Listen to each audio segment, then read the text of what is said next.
Si pour vous ces ronds sont un cauchemar, pour nous c'est un détail. On vous montre tout de suite comment. Broyer 20 mètres cubes de ronces en 10 minutes, moi je relève le défi. Avez-vous déjà vu une débroussailleuse de 60 cm de diamètre? Bonjour Boris, bonjour à tous. Bonjour tout le monde. Aujourd'hui on se retrouve pour une vidéo qui va présenter un broyeur compatible sur nos mini pelles, donc un broyeur dans le même style que les débroussailleuses. Qu'est-ce qu'on peut en dire Boris?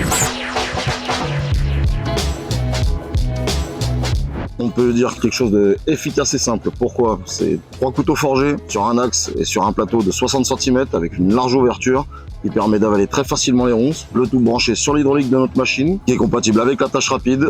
Donc on est sur quelque chose de simple et efficace. On fait une démo? On fait une démo tout de suite.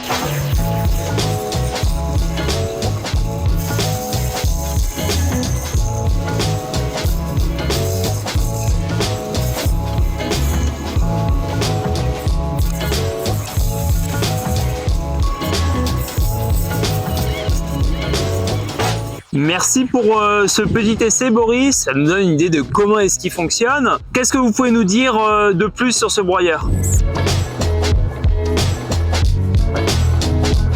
Déjà son côté très peu énergivore, donc il va rendre compatible ce broyeur avec des petites machines jusqu'à 800 kg. Également cette petite révolution où on n'a pas besoin d'un drain, une ligne auxiliaire à double effet simple comme présent sur toutes les pelles du marché suffisent. Donc ça c'est vraiment le gros point de nouveauté. Puis son poids qui est parfaitement compatible et ça aussi c'est quand même une révolution en matière de broyage. Ouais. Et finalement le fait d'avoir un broyeur avec 3 couteaux, contrairement aux broyeurs habituels qu'on peut retrouver sur des mini pelles qui sont beaucoup plus lourds, donc qui ont un arbre avec entraînement, ça va permettre de les rendre compatibles sur des machines de 800 kg, qui est rarement le cas sinon. Rarement, voire jamais. On a quelques essais qui avaient été effectués par d'autres fabricants, mais un drain était nécessaire, le poids était pas idéal, l'ouverture non plus. Bon, là, on est vraiment sur quelque chose d'abouti. On a pu voir que ça marche très très bien. Donc, finalement, ce petit broyeur avec 3 couteaux, on aura un broyeur qui va être plutôt léger, donc qui va être compatible avec des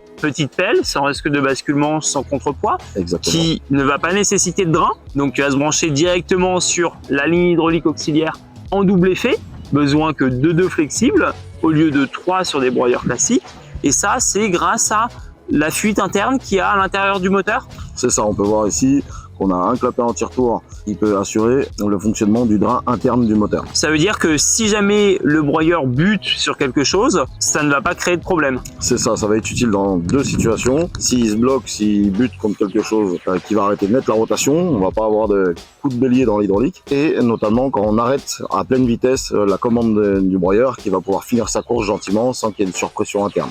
Merci beaucoup Boris pour toutes ces explications. N'hésitez pas à nous poser en commentaire vos questions si vous en avez. Évidemment, on va vous faire d'autres vidéos prochainement. Si vous avez des idées de vidéos, vous pouvez également nous les suggérer en commentaire et on se tient à votre disposition si vous avez des questions.